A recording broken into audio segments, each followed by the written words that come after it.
in Gaston County, accused of murdering his wife with eye drops in 2018, appeared in court today on new charges. WBTV anchor John Carter is here in studio now to explain what happened in court. John? Well, Jamie Hunsucker appeared in front of a Gaston County judge today on charges of intimidating witnesses and obstruction of justice.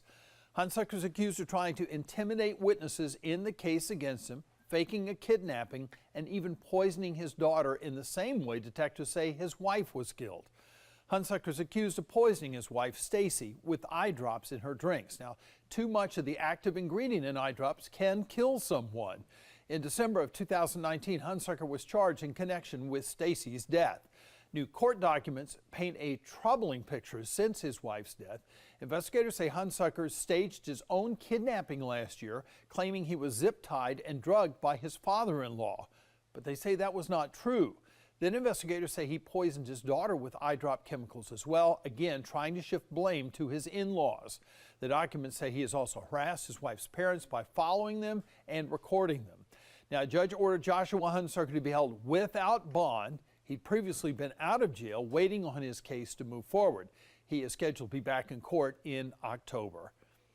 And Jamie, Joshua Hunsucker is a former paramedic. Investigators say in 2019 he set fire to a piece of equipment on a medical helicopter mid-flight, and that forced an emergency landing.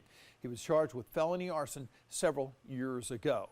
And we'll keep you posted on this case as more information comes in, Jamie. Yeah, so many layers to it all. John, thanks for that update.